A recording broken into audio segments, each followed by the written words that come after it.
Stargirl by Jerry Spinelli. Porcupine Necktie. When I was little, my Uncle Pete had a necktie with a porcupine painted on it. I thought that necktie was just about as the neatest thing in the world. Uncle Pete would stand patiently before me while I ran my fingers over the silky surface, half expecting to be stuck by one of the quills. Once he let me wear it. I kept looking for one of my own, but I could never find one. I was 12 when we moved from Pennsylvania to Arizona. When Uncle Pete came to say goodbye, he was wearing the tie. I thought he did so to give me one last look at it, and I was grateful. But then, with a dramatic flourish, he whipped off the tie and draped it around my neck. "It's yours," he said. "Going away present." I loved that porcupine tie so much that I decided to start a collection. 2 years after we settled in Arizona, the number of ties in my collection was still one. Where do you find a porcupine necktie in Mecca, Arizona, or anywhere else for that matter? On my 14th birthday, I read about myself in the local newspaper. The family section ran a regular feature about kids on their birthdays, and my mother had called in some info. The last sentence read, "As a hobby, Leo Borlaug collects porcupine neckties." Several days later, coming home from school, I found a plastic bag on our front step. Inside was a gift wrap package tied with yellow ribbon. The tag said, "Happy birthday." I opened the package. It was a porcupine necktie. Two porcupines were tossing darts with their quills, while a third was picking its teeth. I inspected the box, the tag, the paper. Nowhere could I find the giver's name. I asked my parents, I asked my friends, I called my Uncle Pete. Everyone denied knowing anything about it. At the time, I simply considered the episode a mystery. It did not occur to me that I was being watched. We were all being watched. Chapter 1. Did you see her? That was the first thing Kevin said to me on the first day of school, 11th grade. We were waiting for the bell to ring. "See who?" I said. "Huh!" He craned his neck, scanning the mob. He had witnessed something remarkable. It showed on his face. He grinned, still scanning. "You'll know." There were hundreds of us, milling about, calling names, pointing to summer tan faces we haven't seen since June. Our interest in each other was never keener than during the 15 minutes before the first bell of the first day. I punched his arm. "Who?" The bell rang. We poured inside. I heard it again in homeroom, a whispered voice behind me as we said the Pledge of Allegiance. "You see her?" I heard it in the halls. I heard it in English and geometry. "Did you see her?" Who could it be? A new student? A spectacular blonde from California? Or from back east, where many of us came from? Or one of those summer makeovers, someone who leaves in June looking like a little girl and returns in September as a full-bodied woman, a 10-week miracle? And then, in earth science, I heard a name. Stargirl. I turned to the senior slouching behind me. "Stargirl?" I said. "What kind of name is that?" "That's it. Stargirl Caraway. She said it in homeroom." "Stargirl?" "Yeah." And then I saw her. At lunch. She wore an off-white dress so long it covered her shoes. It had ruffles around the neck and cuffs and looked like it could have been her great-grandmother's wedding gown. Her hair was the color of sand. It fell to her shoulders. Something was strapped across her back, but it wasn't a book bag. At first, I thought it was a miniature guitar. I found out later it was a ukulele. She did not carry a lunch tray. She did carry a large canvas bag with a life-size sunflower painted on it. The lunchroom was dead silent as she walked by. She stopped at an empty table, laid down her bag, slung the insurance strap over her chair, and sat down. She pulled a sandwich from the bag and started to eat. Half the lunchroom kept staring. Half started buzzing. Kevin was grinning. "What'd I tell you?" I nodded. "She's in 10th grade, he said. "I hear she's been homeschooled till now." "Maybe that explains it," I said. Her back was to us, so I couldn't see her face. No one sat with her, but at the tables next to hers, kids were cramming two at a seat. She didn't seem to notice. She seemed marooned in a sea of staring, buzzing faces. Kevin was grinning again. "You thinking what I'm thinking?" he said. I grinned back. I nodded. "Hot seat." Hot Seat was our in-school TV show. We had started it the year before. I was producer director. Kevin was on-camera host. Each month, he interviewed a student. So far, most of them had been honor student types, athletes, model citizens, noteworthy in the usual ways, but not especially interesting. Suddenly, Kevin's eyes boggled. The girl was picking up her ukulele, and now she was strumming it. And now she was singing, strumming away, bobbing her head and shoulders, singing. I'm looking over a four-leaf clover that I overlooked before. Stone silence all around. Then came the sound of a single person clapping. I looked. It was the lunch line cashier. And now the girl was standing, slinging her bag over one shoulder and marching among the tables, strumming and singing and strutting and twirling. Head swung, eyes followed her, mouth hung open, disbelief.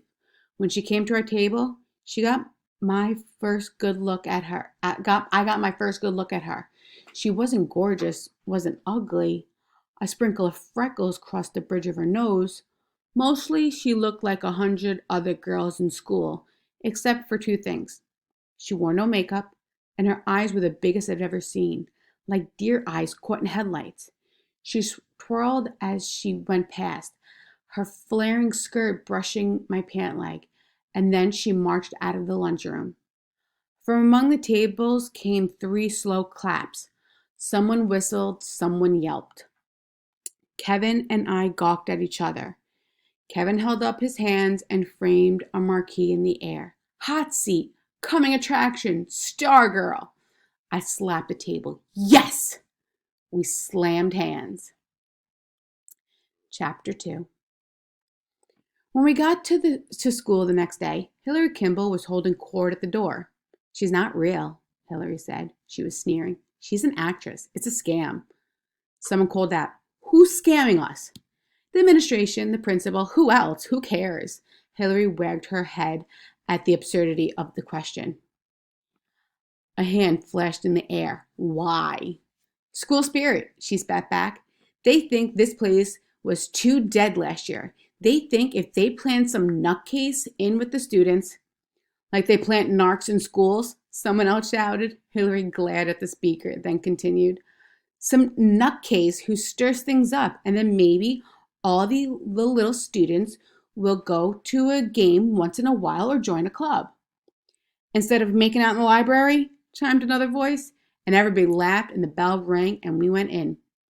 Hillary Kimball's theory spread throughout the school and was widely accepted.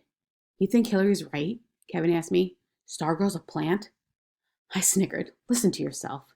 He spread his arms. What? This is Mecca Area High School, I reminded him. It's not a CIA operation. Maybe not, he said, but I hope Hillary's right. Why would you hope that? If she's not a real student, we can't have her on Hot Seat. Kevin wagged his head and grinned. As usual, Mr. Director, you failed to see the whole picture. We could use the show to expose her. Can't you see it? He did the marquee thing with his hands. Hot Seat uncovers faculty hoax. I stared at him. You want her to be a fake, don't you? He grinned ear to ear. Absolutely. Our ratings will go sky high. I had to admit, the more I saw of her, the easier it was to believe she was a plant, a joke, anything but real. On that second day, she wore bright red baggy shorts with a bib and shoulder straps overall shorts. Her sandy hair was pulled back into 2 plaited pigtails, each tied with a bright red ribbon. A rouge smudged each cheek, and she had even dabbed some oversized freckles on her face. She looked like Heidi or Bo Peep. At lunch, she was alone again at her table. As before, when she finished eating, she took up her ukulele. But this time she didn't play. She got up and started walking among the tables. She stared at us. She stared at one face, then another and another. The kind of bold, I'm looking at you stare you almost never get from people, especially strangers. She appeared to be looking for someone, and the whole lunchroom had become very uncomfortable. As she approached our table, I thought, what if she's looking for me? The thought terrified me, so I turned from her. I looked at Kevin. I watched him grin goofily up at her. He wiggled his finger at her and whispered, "Hi, Star Girl." I didn't hear an answer. I was intensely aware of her passing behind my chair. She stopped 2 tables away. She was smiling at a pudding-bodied senior named Alan Furco. The lunchroom was dead silent. She started strumming the uke and singing. It was "Happy Birthday." And when she came to his name, she didn't sing just his first name, but his full name. "Happy birthday, dear Alan Furco." Alan Virgo's face turned red as Bo Peep's pigtail ribbons. There was a flurry of whistles and hoots, more of Alan Furco's sake, I think, than hers. As Scargirl marched out, I could see Hillary Kimball across the lunchroom rising from her seat, pointing, saying something I could not hear. "I'll tell you one thing," Kevin said as we joined the mob in the hallway. "She better be fake." I asked him what he meant. "I mean, if she's real, she's in big trouble. How long do you think somebody who's really like that is going to last around here?" Good question. Mecca Area High School, MAHS, was not exactly a hotbed of nonconformity. There were individual variants here and there, of course, but within pretty narrow limits. We all wore the same clothes, talked the same way, ate the same food, listened to the same music. Even our dorks and nerds had a Mecca Area High School stamp on them. If we happened to somehow distinguish ourselves, we quickly snapped back into place like rubber bands. Kevin was right. It was unthinkable that Stargirl could survive, or at least survive unchanging among us. But it was also clear that Hillary Kimball was at least half right. This person calling herself Stargirl may or may not have been a faculty plant for school spirit.